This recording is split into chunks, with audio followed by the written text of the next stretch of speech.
Hello, how are you? I'm doing well. How are you? Fantastic. Is this Amy? Yes, gosh, I love your energy. Thank you so much for this. Man, I'll tell you what, I feel spoiled. Usually I get these producers that get on there and go, okay, you've only got 10 minutes. So to hear you right in the very beginning is a true blessing. Well, hi. You are dealing with a subject here that a lot of people, they think they know the definition, but you break it down because we need to figure out what burnout is, and it can't be that crutch that we lean on. Yes, yes. To go into this area, what kind of study did you have to do? I believe this came from experience mostly, but I actually have been an educator and, coach. I've done training for that as well. So I feel like it blended well. There are 5 stages to burnout, which I found very fascinating because I've always thought it's either mental or it's physical, but I think it goes even deeper than that, doesn't it? It does go deeper than that for sure. Yes. So burnout, we say burnout all the time. Yep. It is like the crutch, Yep. the buzzword. But really, that's just a phase we're going to go through multiple times in our lives. It just means that we have some stress. It might be that we overcommitted to the kids. The season for the kids is over more than it usually is. We're busy at work. So we're going to go through that feeling of exhaustion and that feeling of I'm burned out. When you say that, though, you need to kind of ask yourself, is this a change that needs to be made, like a permanent change? Is it bigger or is it just a vacation? And so I think folks need to recognize when they're saying they're burned out and really do a self-assessment, because when we talk about burnout syndrome, we're actually talking about when chronic stress is present. So the chronic stress is mounting year over year. This is not something that happens out of nowhere or in a couple of months. When we get there, that's when we start to see the mental, physical, and emotional deterioration where we can see some very serious health issues. I was going to bring that up, the health issues. You're in my heart right now when you say that, because when you've got that negative energy going through you, it's got to be beating up on the inside of your soul. It is. I always say that burnout is an equal opportunity sucker of the soul. It does take your soul, yes. And for me in particular, when I was going through burnout, I think folks really do know that they're in the depths of burnout. They know, but it's like they think if they get to the next milestone, then everything that they have present, the stress, the health issues, that's all going to go away once they reach the goal. Yeah. But we realize that isn't true. We have to remove the stress. And so for me, I actually lost hearing in my left ear permanently due to the inflammation in my body at the time, not to mention I was completely isolated and withdrawn. So yes, the negative energy really does suck your soul right out of your body. It strips your identity too. I mean, a lot of my coaching clients have no idea who they even are or who they want to be. Yeah. I'm a firm believer that we don't study our transitions. We just kind of set it aside, or we say, oh, I'm just in a mood, when in fact we need to figure out what those triggers are. Yes. I mean, that is anybody wanting to know that quick tip of like, how do I break free from burnout? Well, first of all, it's paying attention to the stress. Like, what are you coming home every night and complaining to your partner about? What causes the fight or flight response? If you start to write those down, even for a week, you're going to see trends. And these are choices that we're actually making. The funny part is a lot of times when we're in like the depths of burnout, we start to take the victim road and we want to blame everybody else. But a lot of the time, it's the choices we're making. And so, yeah, it can be wild when you sit down and you go, wow, I just need to protect my time or my energy a little bit more. Here's how I'm going to do that. If we were sitting in a focus group right now and somebody brought up the question, am I depressed? Am I burned out? Or is it I just need another Red Bull? It seems like we are redesigning any type of emotion with those power drinks. Oh, gosh. And you know what I would tell that person? To ditch the drink actually first, right? I mean, it's funny, when I started burnout coaching, I've been an educator and I did a coaching workshop, I did a coaching certification, but when I started focusing on burnout, I can't tell you how many unhealthy coping mechanisms are in the mix. But the truth of the matter is that when you are truly in burnout, like burnout syndrome, you have likely forgotten about the self-care pillars that are needed to have a happy, healthy life.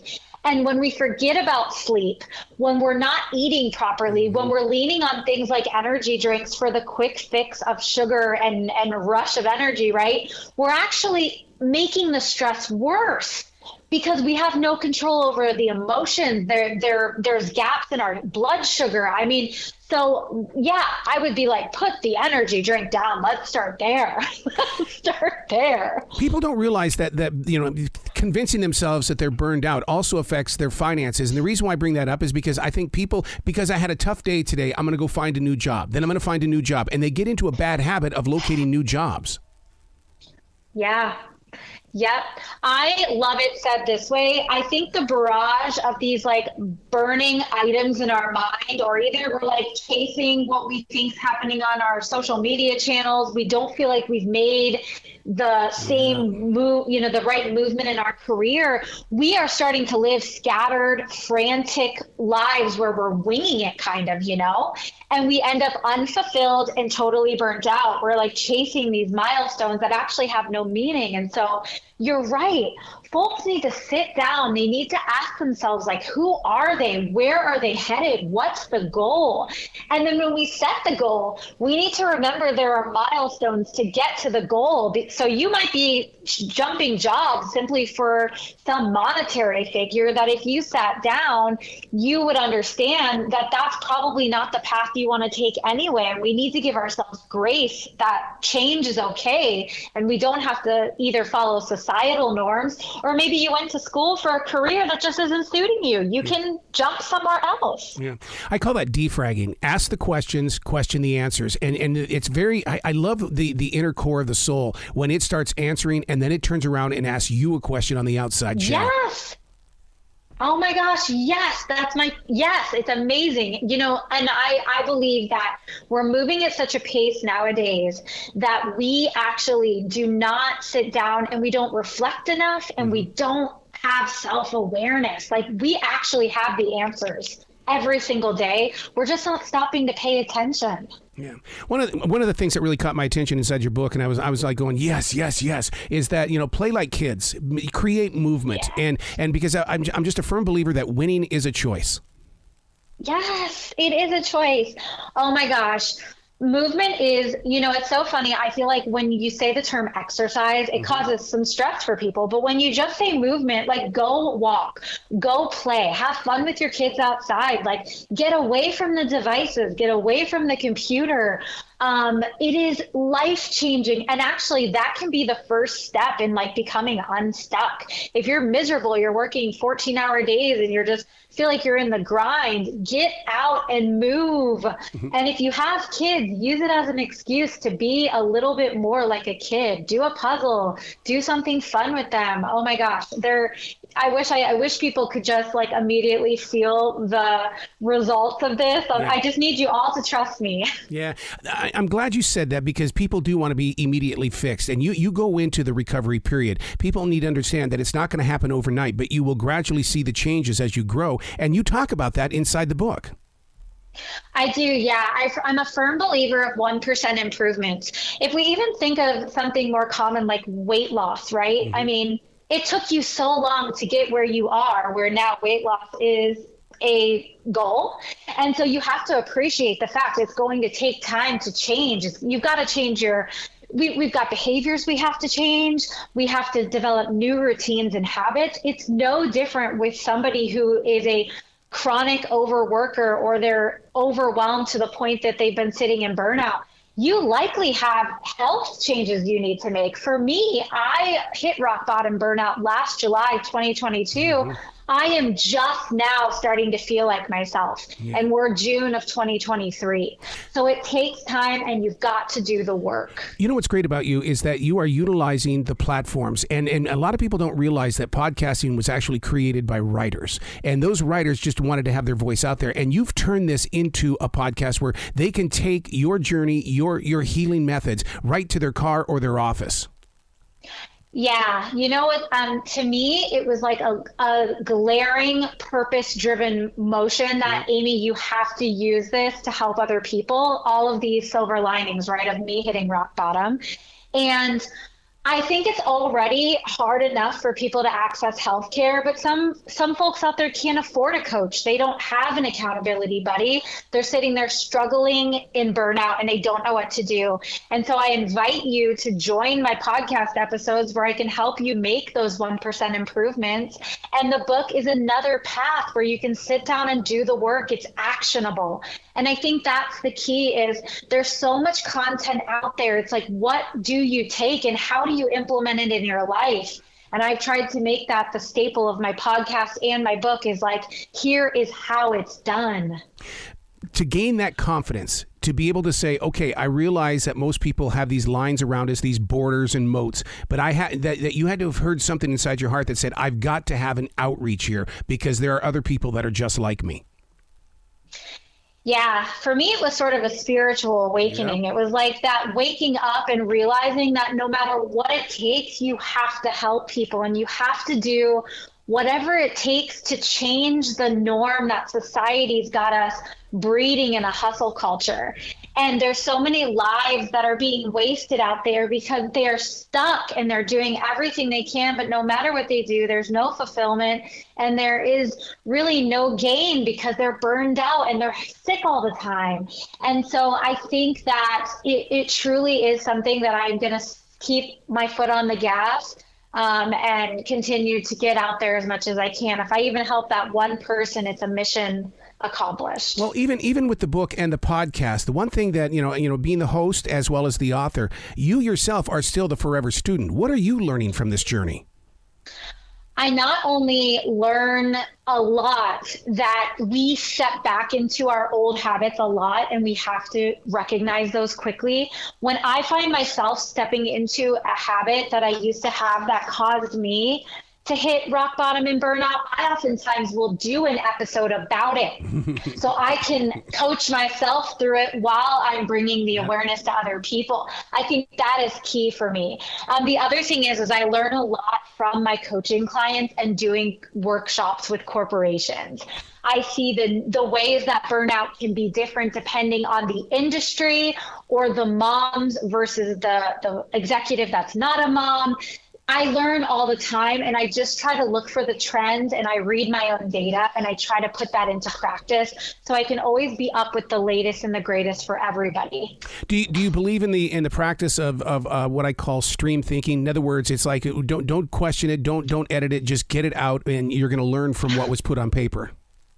Oh my gosh, yes. I believe that we do need to just get it out. Yes, that's why when I have a moment in my life, I'm like, okay, next podcast episode, we're going to talk about this. Oh, I love that part because, it's that moment where you go, man, I can't make it about me. I've got to figure out how to make it about the listener, but I'm going to use that personal experience. And it's like, okay, I moved through the mountain on this and I did this over here. Okay, now how can I turn that into a lesson? You know what? And you said something that I've realized over the last few months. It isn't about me and it's not about you. It is about other people, right? Like I feel like true fulfillment comes from service. Mm-hmm. And when we are chasing the next job title, it is very self-serving and we're oftentimes isolating our family. We're causing stress to ourselves and to our families. This isn't about you. And if you can start to adapt that mindset of like, this is about service, this is about me, what is my legacy on this earth? I think you just have a very different mindset of like what those goals are in your life in period. Do you think that's because people don't realize who is receiving their energy? It's like one of my essential jobs is that I work at a grocery store because I don't know real people. So I went to a grocery store to be with real people. My God, real people are funny. It's not like radio where we create the joke. Real people are funny. Yes. Yes. I think that there is beauty in connecting with other people. And like, I think it's amazing that you have gone to a grocery store to connect. One of the things that I realized in burnout for myself and as well with every single one of my coaching clients is that they're isolated and they've lost connection. And just getting to sit down, I have people take their phone out, go through all their contacts in their phone, and they write the list of all the contacts that they either have lost contact with or they put in their phone because this person had the best energy ever and they wanted to connect with them. I have them figure out how to get reconnected with these people. That alone is like a spiritual awakening for people because they start to realize that they have not people only that will be able to lean on, but the energy they're getting from these people is so powerful. It's life-changing. Wow. Where can people go to find out more about you, everything that you do, especially that podcast? Yes, they can find out book, podcast, all the information on my website at amymangueira.com. That's MANGUEIRA.com. And then on Instagram, I am very active with tips and tricks and just real life lessons learned at Project Amy. I love it. Please come back to the show anytime in the future. The door is always going to be open for you. Thanks for having me. Absolutely. You're brilliant. You really are brilliant. Thanks.